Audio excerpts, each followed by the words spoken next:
Gần con á. Đúng rồi.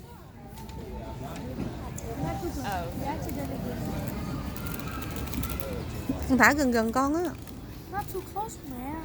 Nó sẽ tới, con chỉ cần ngồi yên thôi.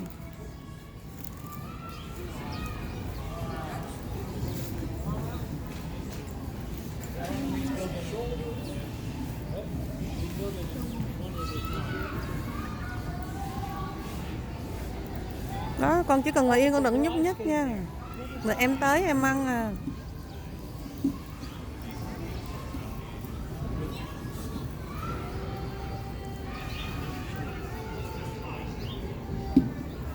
Ngồi yên đó con.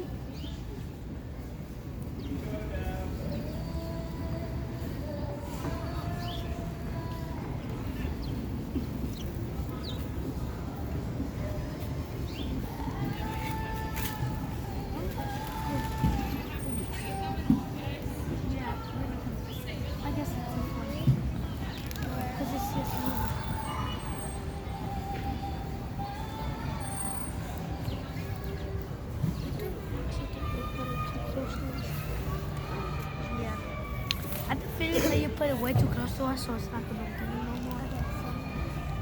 more. Ở đâu? No, it's okay, lắc nó tới. Yeah, you wanna go ice skating? Hai đứa đi lắc nó tới à, ok. Rồi con kêu bỏ hết đi. Để đưa cái đó đây cho mẹ. Hả? Đừng có đạp lên cái đó con.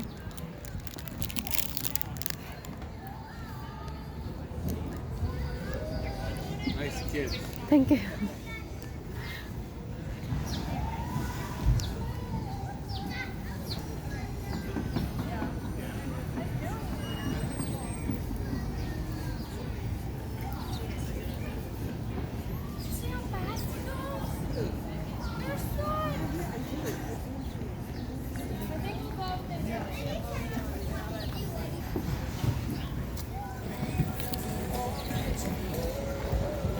Khang giỏi quá.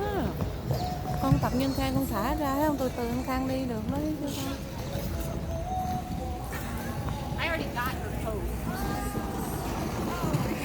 Quân đi với anh Khang nha.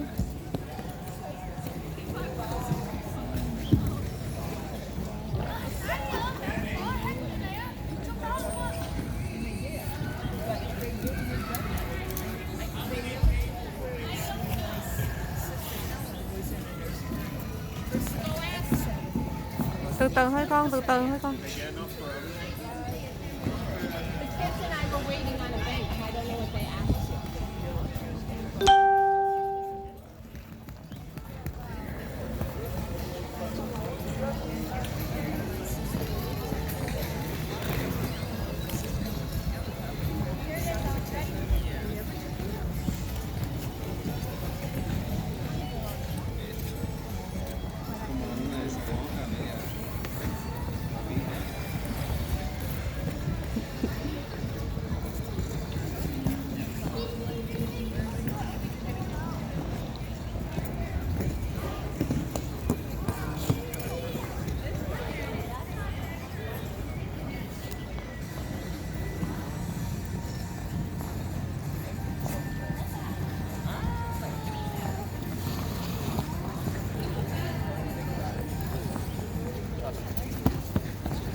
Đi đi con.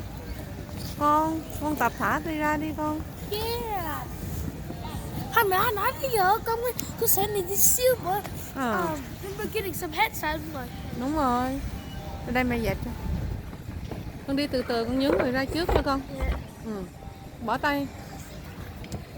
Con dang hai tay ra để con lấy thăng bằng đó. Đúng rồi, con nhướng người ra trước nữa con. Đúng rồi, giỏi quá. Nhỏ cũng dịnh nữa. Nổ.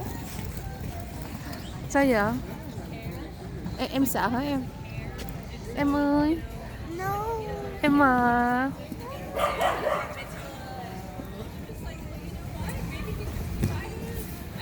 Trên nào mẹ nó mua con nó French fry. Con muốn mua con đói bụng chưa? Mẹ đi mua bon cho với French fry cho con nha. Em hỏi anh Khang nữa. Gì? Con đói bụng chưa? Mẹ mua French fry với bon cho con. Nó bữa trưa là chỉ bữa tối. Con muốn ăn giờ không? Sao giờ? Em mới 12 giờ thôi mà. Hử? Mới là 2 tiếng. It was about like 1 hour ago. Mình mới ăn 1 hour ago. Con muốn French fry không? French fry đi chưa một cứ. Phải French fry của bon cho đó hả? Là có cái cheese trên phải không? Dạ với ketchup luôn nha má. Ketchup ok. No chicken.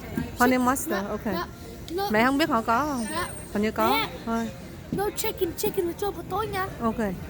Mua chicken buổi tối. Ok, yes sir. Mẹ lên mua giờ. Con muốn mua khi nào? Ok. Thế đi mẹ đi mua nha. Không được.